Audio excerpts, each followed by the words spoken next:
Hello everyone, hi! As tradition has it, I once again want to talk about everything fascinating and interesting that I have learned about literature in the past year. I have just finished my third year of studying comparative literature at the University of Vienna, and I have my books with me, a nice cup of tea, and for the last time, my friends, this wonderful background. I'm moving a mere 2 days from now, and I've left my study intact so we can have one more video here together. To give you an overview, I took a total of 11 courses in the past year, and they were called Marcel Proust, his work, Significance in World Literature, Reception, Translation and Adaptations, Approaching Literatures in English, Vienna around 1900, on the reception and construction of an era, on the fantastic nature of writing, a course in philosophical aesthetics called What is Art, a Norwegian language course at the level B1, 2 courses on the history of philosophy, one in antiquity and the other one ranged from the Middle Ages up to the early modern period. Another course that was called Ideas, Words, Images, the interaction between literature and philosophy.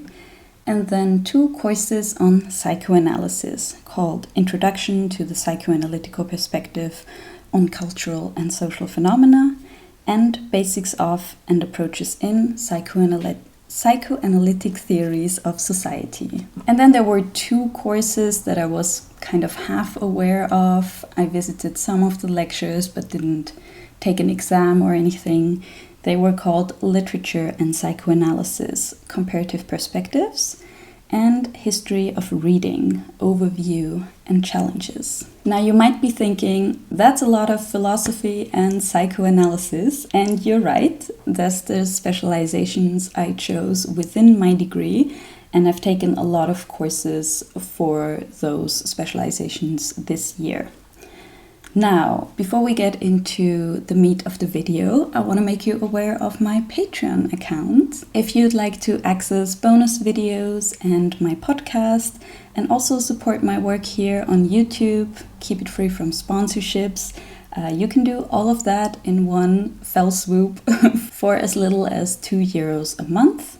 And if you're interested in diving deeper into French literature, I'll link to a course I made below this video. It's 8 hours long, completely self-paced and entirely in English. I'll also link my how to read course.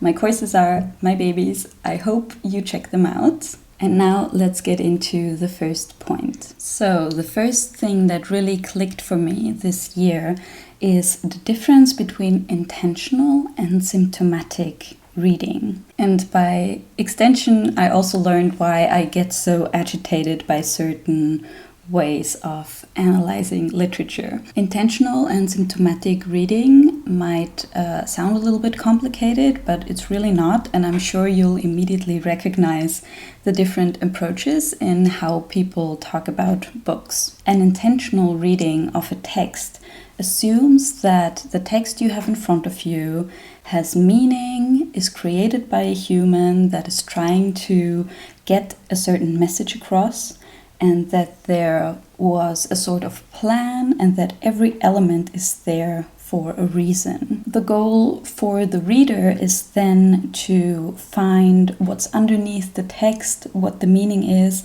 and to find the text's unique aesthetic makeup. A symptomatic reading of a text is very different. It says, forget for a moment what the author consciously intended and look instead at what the text does that reveals something about the society that produced it. In other words, what assumptions does the text make without even realizing it? It's a form of reading against the grain, and that actually used to be called doing violence to a text. So you're not looking for the author's intention, for the aesthetic makeup of the text, but you're kind of just picking different things out and looking at the historical conditions, the ideological frameworks, and the unconscious beliefs that the text carries but isn't aware of. So what I wanted to say was, it used to be called doing violence to the text, but then someone said, well, we shouldn't really use the word violence in a context where no actual physical or emotional violence is done. So then the term was changed to reading against the grain. And that reading against the grain, you can find it a lot in Marxist or psychoanalytical or feminist readings of texts. To give you an example, let's look at a poem by John Keats that is called On First Looking into Chapman's Homer. So this poem describes the deep and transformative experience that John Keats had when he discovered an English translation of Homer by the poet Gary Chapman. So he basically says, oh my gosh, this translation is amazing, it makes me see much more of the world, it seems like. He uses the metaphor of new land opening up to him. It's like he can see things now with this translation that he wasn't able to see before. A very beautiful sentiment, I find. So an intentional reading of the text might ask, why did he choose those metaphors and what's the structure of the poem? A symptomatic reading, on the other hand, says, well, this poem really shows us the default view on history in the early 19th century when Keats was alive, namely seeing colonialism as a good thing. And we can also see many hidden ideologies in the poem. For example, his focus on Cortés, who we don't see as such a positive figure anymore now in 2026 because he exploited territories and was responsible for quite some massacres. So those are the two approaches. Let's read the poem together and you tell me what you see. Much have I travelled in the realms of gold, and many goodly states and kingdoms seen. Round many western islands have I been, which bards in fealty to Apollo hold. Oft of one wide expanse had I been told, that deep-bowed Homer ruled in his demesne, which just means realm. Yet did I never breathe its pure serene, till I heard Chapman speak out loud and bold. Then I felt like some watcher of the skies, when a new planet swims into his ken, or like stout Cortés, when with eagle eyes he'd stare at the Pacific, and all his men looked at each other with a wild surmise, silent upon a peak in Darien. What I realized this year is that I'm instinctively much more drawn to the first approach. I really like the idea that literature is an intentionally crafted object and that someone made 1,000 tiny decisions when constructing a text, and I want to find out why, because I think it will get me closer to the text and I'll be able to take a lot more with me by doing that. So I am, for example, not enrolling in a lot of uni courses where I can already feel like, oh, all we're gonna do is symptomatic readings of different texts. In my personal mix of literary analysis, I have some room for symptomatic reading. I mean, I think you can tell if you've been watching this YouTube channel. It's not that I never mention the historical conditions or a different lens through which you can see that text, like maybe a feminist lens or a psychoanalytic lens or something. But I treat symptomatic reading like salt in a dish. It makes the reading better. It's necessary, but if it's too much, it just kind of ruins the experience for me. Next, I learned all about the phenomena of Vienna around 1900. In Vienna, at the turn of the 20th century and the end of the Habsburger Reich, there was so much progress happening in so many different fields all at once that it's truly mind-boggling when we look back at that time. To name just a few, literature made huge strides in modernism with authors like Stefan Zweig, Hugo von Hofmannsthal, or Arthur Schnitzler. The fine arts brought the art pioneers Klimt, Schiele, and Kokoschka. There was so much progress made in music, feminism, modern dance, psychoanalysis with Freud, obviously, medicine, chemistry, physics, philosophy, design, architecture, and finance. And they all developed at rapid speed, side by side, but also, and most impressively, heavily influenced by one another. What happened slowly in other parts of the world kind of happened overnight in Vienna, especially when it comes to art. And the most vivid example of that I find very beautiful is Gustav Klimt's painting Death and Life. There's a lot that can be said about this painting. He actually repainted it during World War I, and the death now looks a lot more grim. It's also maybe because his mother died in that time. Anyways, that's not the point. What I want to make you aware of is that in the life part of the picture, there are those little green cubes with little dots in it.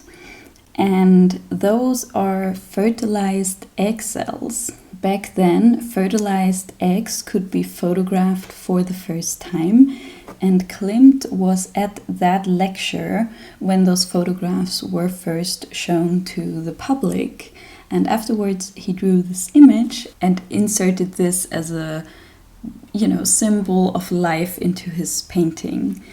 And we know that he took it from there because in that presentation, the image or the eggs or something, they were also colored green to make them visible. So that's a real testament to the interconnectedness of the arts and intellectual life back then. Complete side note on Gustav Klimt, he actually never moved out of his childhood bedroom, even though he was the most well-known and successful artist of Europe at that time. So anyways, this interconnectedness and intense flourishing of the arts and sciences became known as the phenomena of Vienna 1900. And that's why so many of the postcards you can buy are still from, they picture Vienna the way it was in 1900. So it became a real phenomena. It took some distance, both in time and in space, for this to be discovered. And it was actually the English and American academics that discovered, decades later, what was actually going on there. A book that I have read that had a huge influence on the construction of that era is Wittgenstein's Vienna. Very readable. It's actually not about Wittgenstein at all for the first 2/3 of the book. It's just about all of the different things that happened in Vienna around 1900. Karl Schorske was also, I think, actually the first one to research and discover this phenomena. His book Fin de siècle is very popular and apparently very readable, and always highly recommended when people want to learn more about this. And there's a more recent take by Richard Coquette that is called Vienna, How the City of Ideas Created the Modern World. So what we learned in our course is that the phenomena of Vienna around 1900 is actually an English and American invention. And then the Austrians really leaned into it and did a ton of exhibitions to kind of prop up the reputation of Vienna internationally.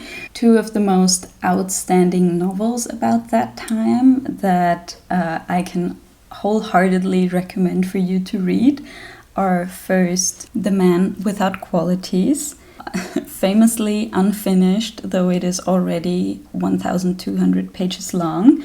Musil had more than 12,000 pages of notes, I think, and it is the Austrian modernist novel. Don't worry, I will be making a video about it hopefully soon. And then Stefan Zweig's The World of Yesterday, which he has written in exile, and he's looking back on his childhood, on the old days of Europe before the war, describing the fate of an entire generation, right? A generation that lived through peace and prosperity before the war hit, and when everything was harmonic and beautiful. Now it was not for everyone, and we'll get to that in a moment, but Stefan Zweig's The World of Yesterday is truly some of the most beautiful writing in the German language. And he looks back at that time, again, in a very nostalgic, rose-colored glasses way, whereas Musil's The Man Without Qualities is more ironic and critical. I think I've said that before, but there really is no time like ours to read The World of Yesterday by Stefan Zweig. The parallels to today are uncanny. I got goosebumps reading the introduction and the first chapter of The World of Yesterday, because I just felt like I have said those very same things recently to friends of mine and family, like how I'm feeling about the time we're living in.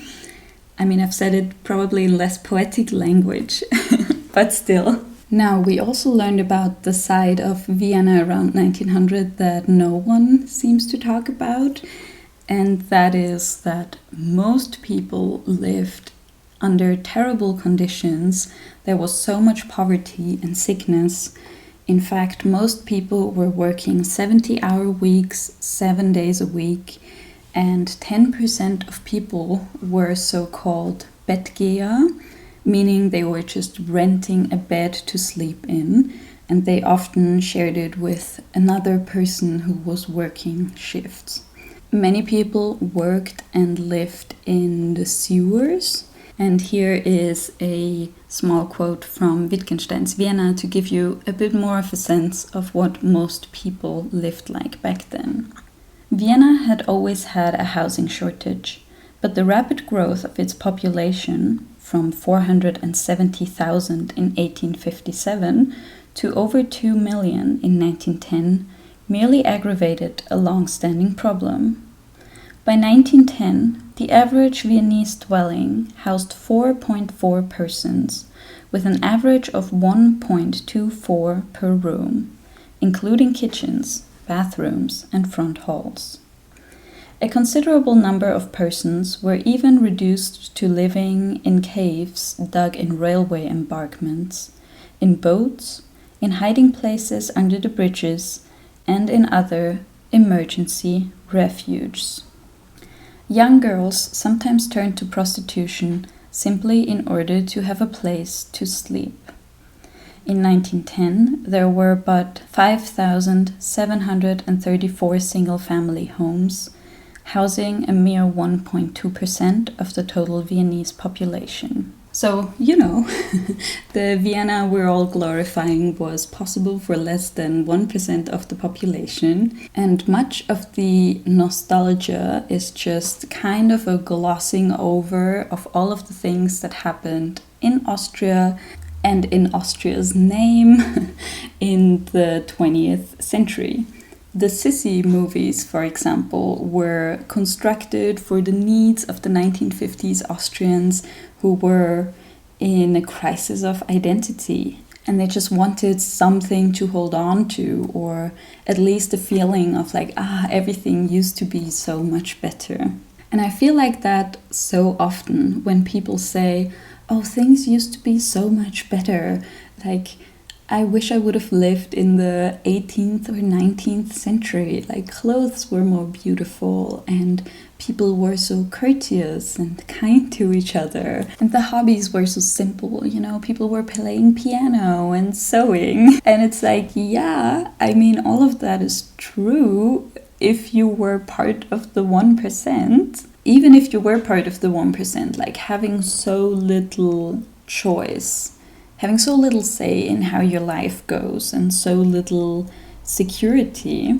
I don't know if life was really that much better back then, but that's a complete side note. However, what helped neutralize some of that inequality was the Viennese coffeehouse culture that is actually UNESCO cultural heritage.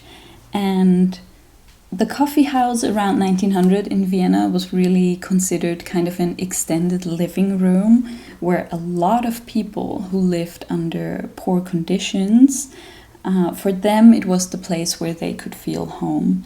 It was heated and it had light, and famously for the price of 1 cup of coffee you could stay there all afternoon, like for hours and hours, and you would always get a fresh glass of water.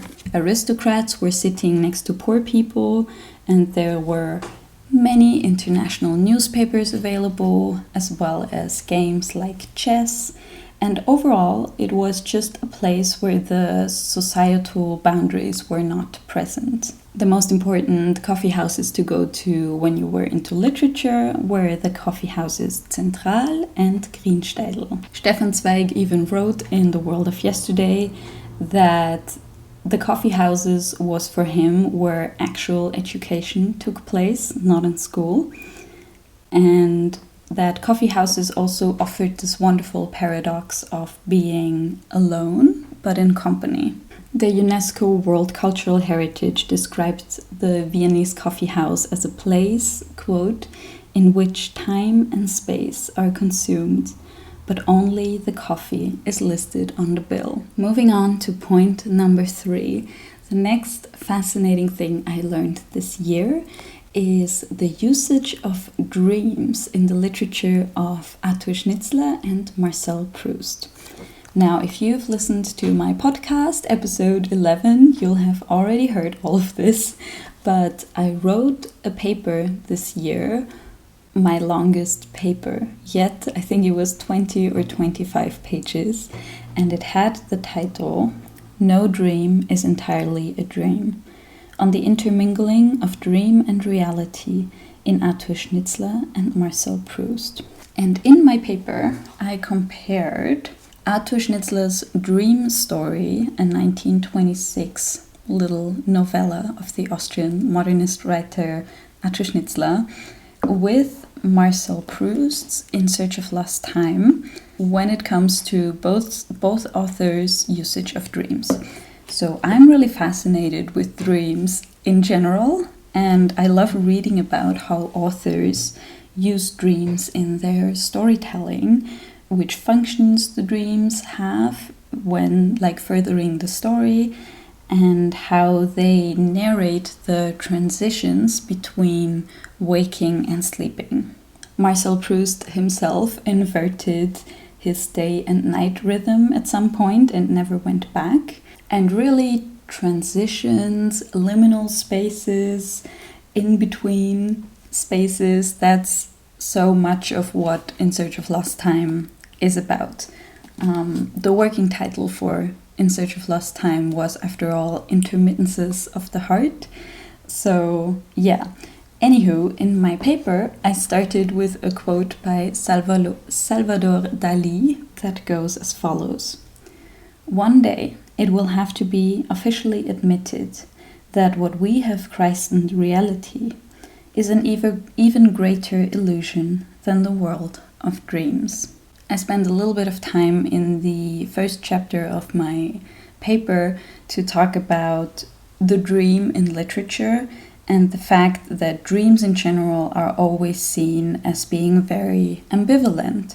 So they can hold revelations and truth, but they can also be very deceptive. Here's a quote from my paper. Even in antiquity, dreams were understood as a symbol of a higher revelation, as a medium of divine messages, prophecies, or warnings. At the same time, however, they are always ambivalent, as they can also signify deception and illusion. This fundamental ambiguity of dreams, which Kreutzer describes as a tension between knowing and not knowing, remains central for their literary use well into the modern era. And in the course of my paper, it becomes clear how Arthur Schnitzler primarily uses the dream as an expression of unconscious drive and conflict structures, where in Proust's writing, the dream really serves as an access to a deeper, non-rational truth of the self. Arthur Schnitzler does a really good job highlighting the dreamlike facets of the waking world. And Proust just shows us again and again his appreciation for the non-rational. There are 35 or so dreams in all 7 books of In Search of Lost Time. And here's a quote by Proust about dreams.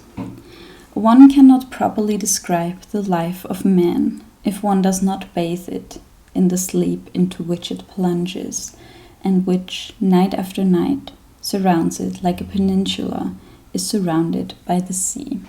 I then, in my last chapter, tried to answer the question whether Arthur Schnitzler might have read Marcel Proust and whether he might have been influenced by his reading of Proust in his own writing of the dream novella, like a classic comparative perspective that is very interesting to go after, I think. So here are my 2 cents about that. Dream Story was published in 1926, even though Schnitzler had already begun collecting materials for it before 1900. The crucial work period for the final version of Dream Story, however, falls between 1921 and 1925, precisely the time in which Schnitzler demonstrably began reading Proust. In his diaries, where Schnitzler meticulously documented dreams, experiences, and reading, Proust's name appears for the first time on December 31st, 1923. On April 24th, 1924, he notes, "Began to read Proust." And just a few weeks later, on June 14th, he writes, "Reading Proust with growing interest." These entries coincide strikingly with the period in which Schnitzler was working intensively on the final version of Dream Story. However, concrete evidence of a direct influence is lacking. The name of the female protagonist in Dream Story, Albertine, is certainly interesting. A look at the story's genesis shows that the characters in Dream Story were only given names in the 1920s.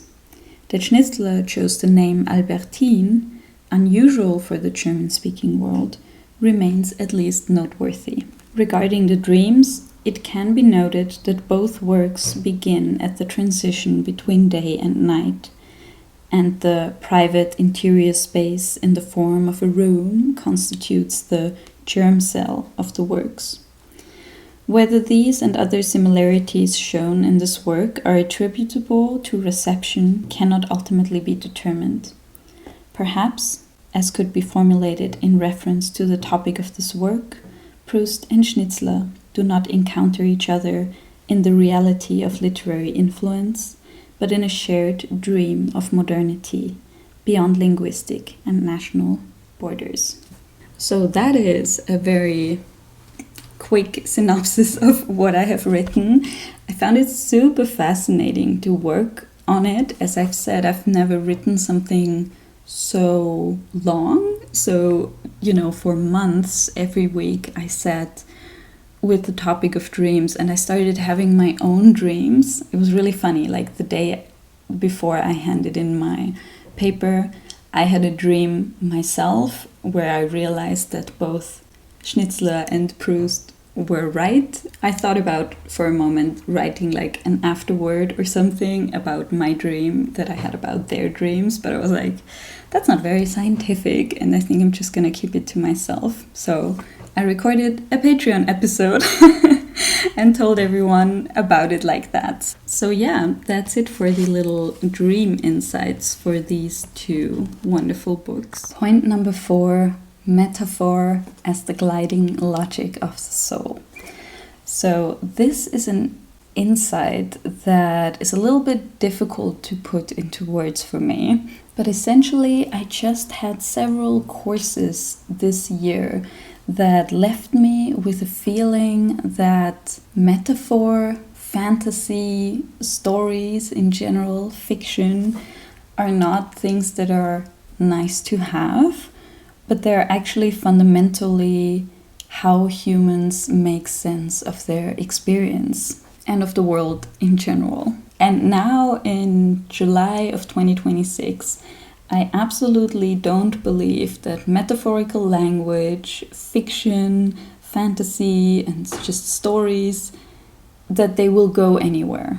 Like, I just don't think they'll go away, even in our hyper-rational world. The philosopher Ernesto Grassi, in this book, Die Macht der Fantasie, The Power of Fantasy, though I don't know if it is still in print and was ever translated into English, he argues that the biggest questions humanity has ever asked can't actually be answered in purely logical language. They have to be explored through metaphor. And Erich Fromm says something even stronger.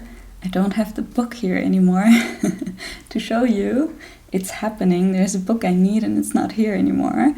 But it's at the other place. It's okay.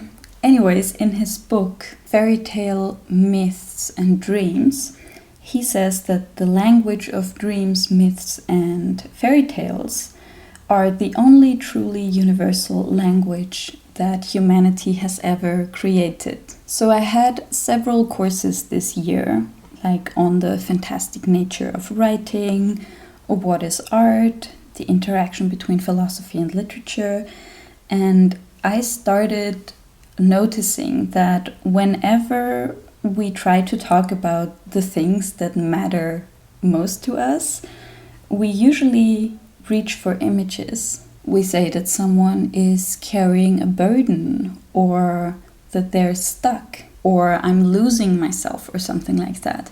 Like, none of these things are literally true, but somehow they make more sense to us than a literal description. So I think our true needs, like not the false needs created by capitalism, but the true needs for understanding and purpose and community, they all hinge on a language that is poetic, image-filled, and metaphorical.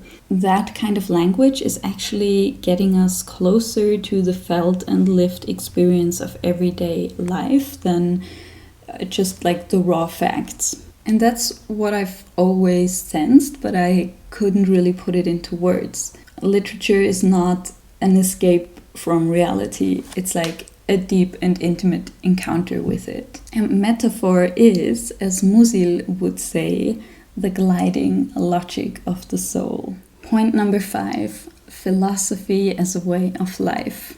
So here's something I found really beautiful.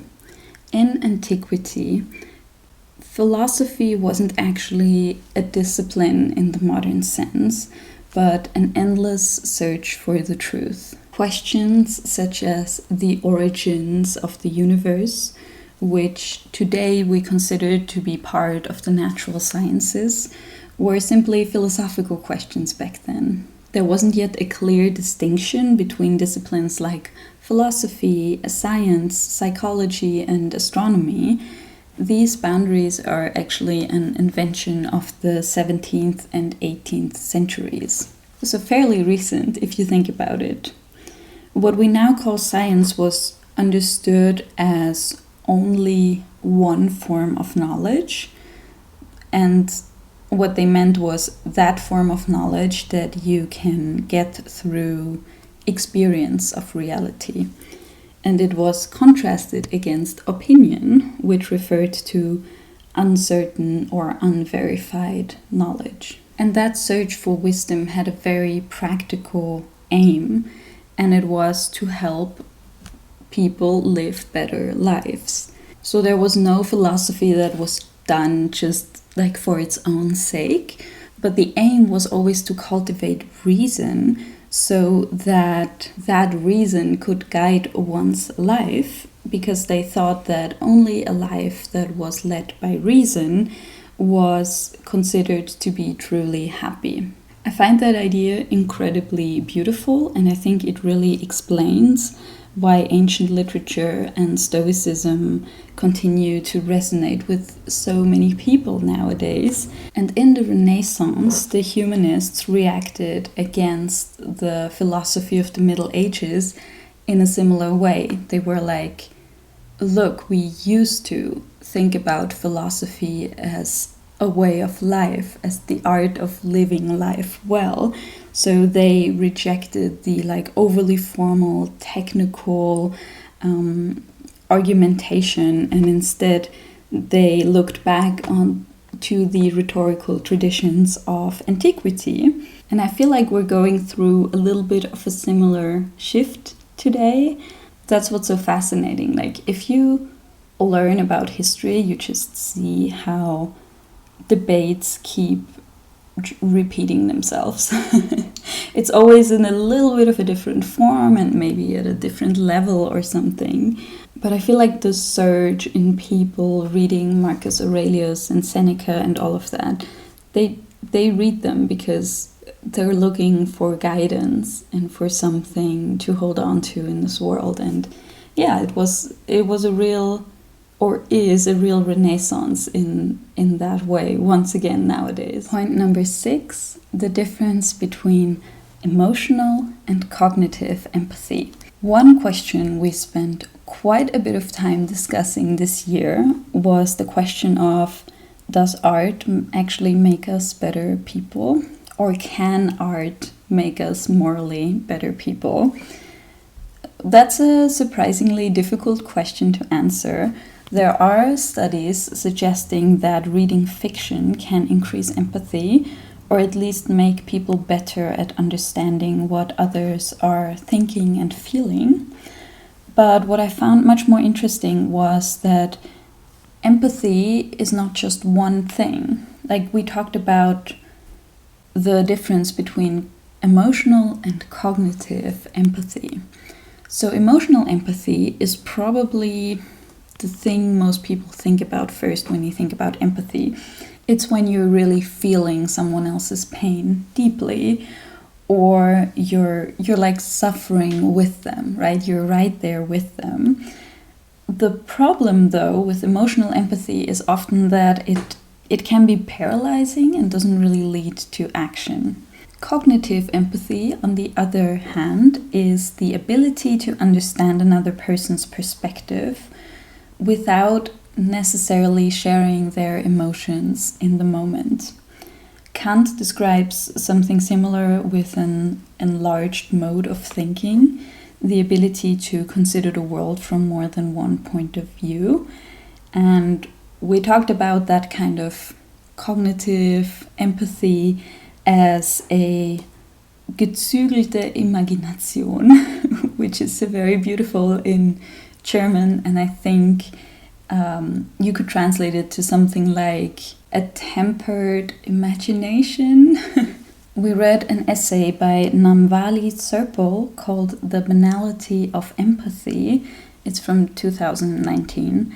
And she argues that emotional empathy can actually become a trap because it gives you the good feeling of feeling the right thing, but beyond that, it doesn't provoke any kind of action. When I feel terrible after watching a documentary, for example, I might come away with feeling like I've already done something meaningful, while all I've really done is have an emotion. So I think, to tie it all back to reading, that's what makes reading so wonderful. Because yes, it does make you feel a little bit of emotional empathy with the characters, right? If it's written well, you can shed a tear or something. But it's also, by nature, a cognitively demanding act to read. So you're probably sitting down many times over the course of days, weeks, months, engaging with these characters, engaging with these stories, and you're thinking about it, maybe dreaming about it, hopefully talking to other people about it. And all of that can happen quite separately from emotion. That's why these studies on increased empathy don't really surprise me. And this distinction also made clear to me why I love reading and hate watching the news, because the one challenges me and enlarges my understanding, and the other one just swamps me in emotions and makes me unable to act. So a book that repeatedly asks me to inhabit minds that aren't my own, it's like an exercise or a drip feeding of cognitive empathy with a bit of emotional empathy mixed into it, right? Again, emotional empathy is great, but it's I'm gonna use that salt metaphor again. It's not my proudest metaphor. It's also not mine, but it's like having salt in a dish, right? You need it. You need a little bit of tearing at your heartstrings when you're reading a novel, but mostly I think what we come away with is just an enlarged understanding of the world. Next up, Lacan, psychoanalysis and the language of the unconscious.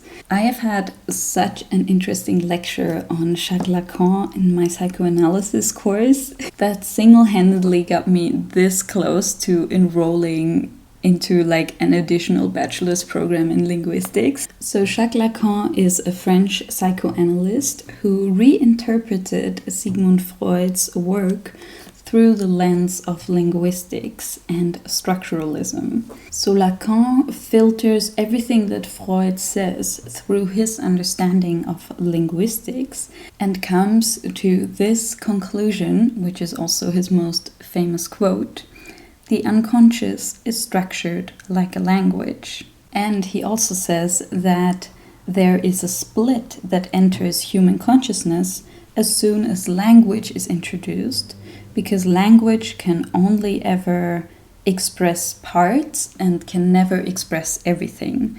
So as humans, as language-using humans, we're doomed to live in pieces. And Lacan is convinced that the unconscious is not like a bundle of repressed needs and desires, but a thing that follows its own logic and grammar, and that is constantly trying to deal with that very split that language caused.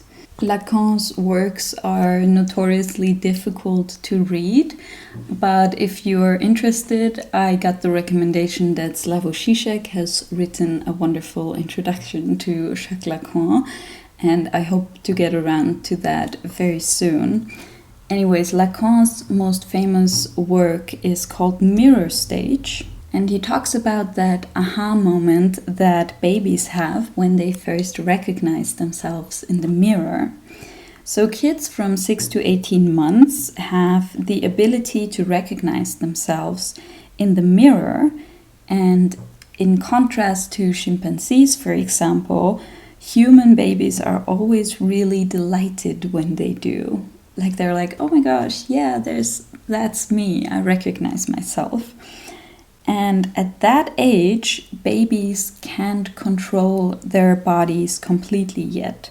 So they experience themselves as fragmented. But then in the mirror, they, for the first time, see themselves as a complete being. They see their whole selves and they cheer, they're delighted.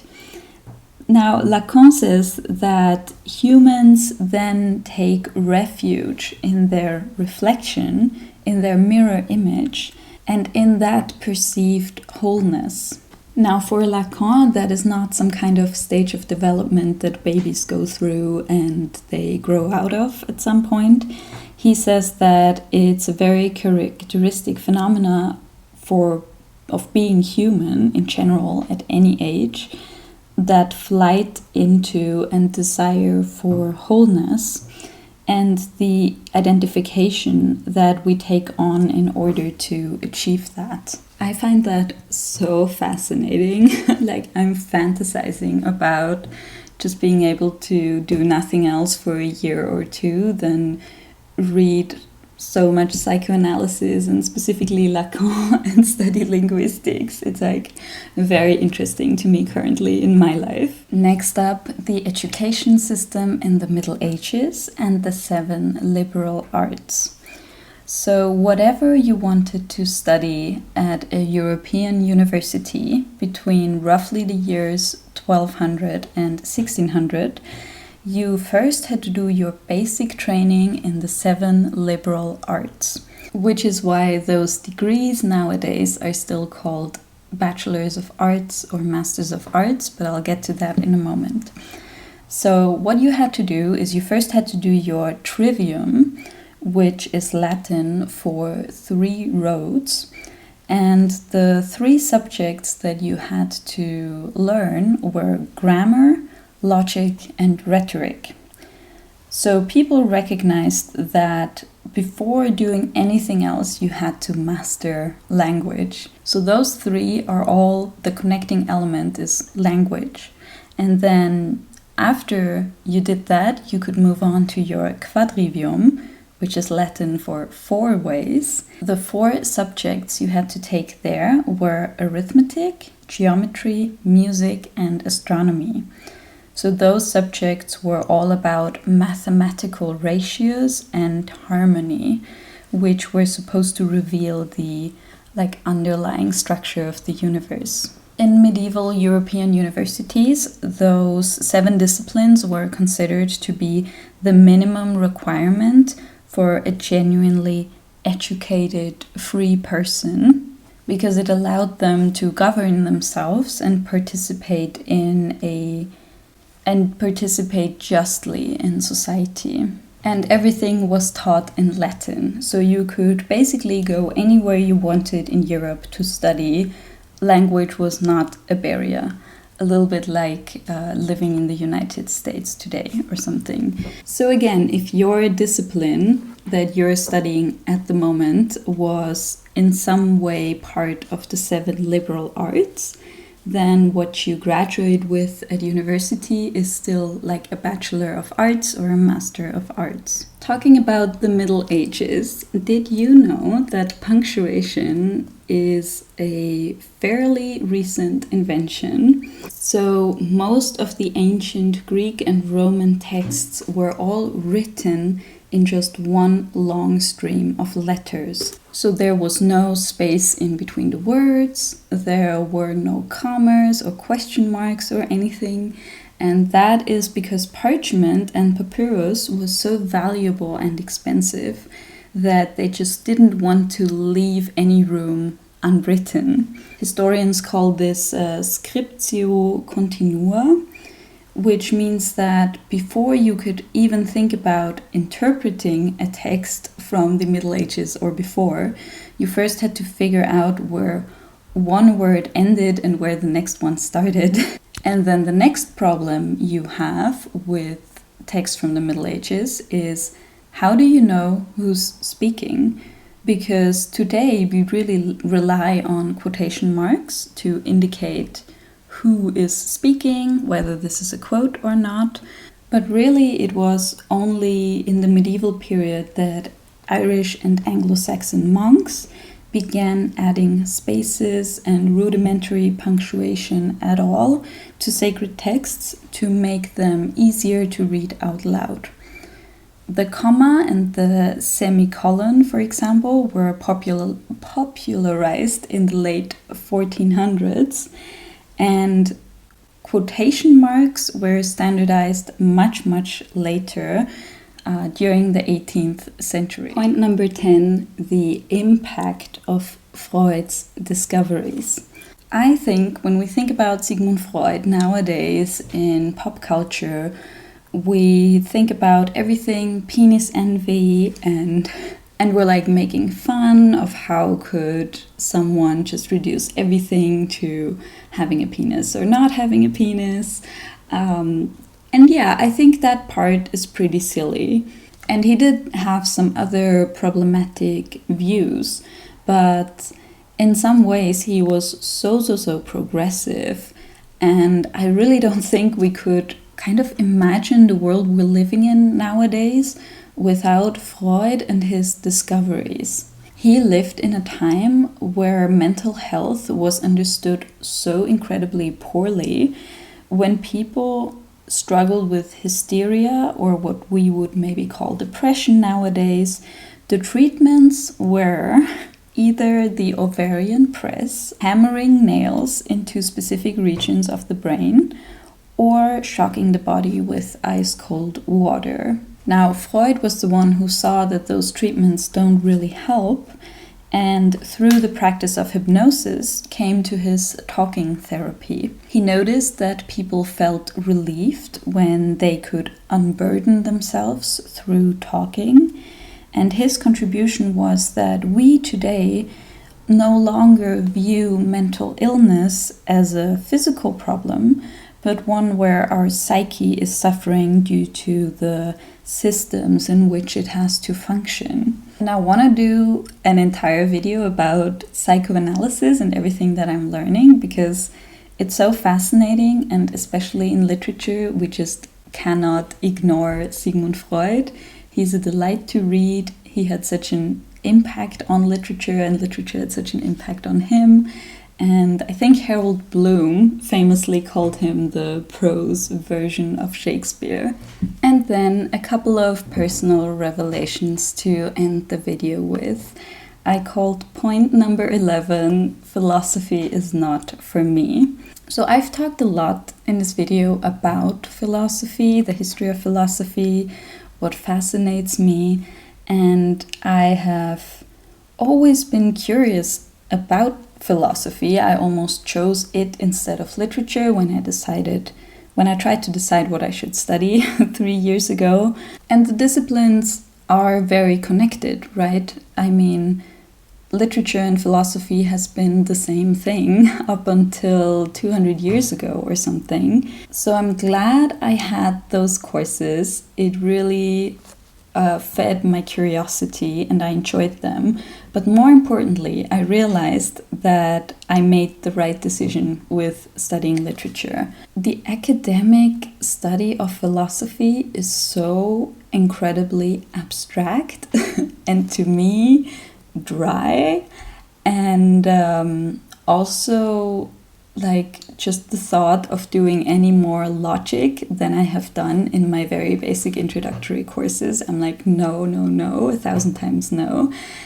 And I think most of all, I would miss literature. I would miss the stories. In my medieval philosophy course, for example, I really tried to understand all of these concepts and ways of thinking in the Middle Ages, and all I could think was, oh my gosh, if we would just read The Name of the Rose together and then explored all of those philosophical concepts, but based on the novel, have Umberto Eco's work be kind of what spurs us on to learn more about medieval philosophy or something, I would have had a much, much better time. Even the courses in philosophical aesthetics that concern themselves with what is art, I really love. I feel like that's the question of my life, right? What is art? And when I first learned about the fact that philosophical aesthetics is a discipline, I really thought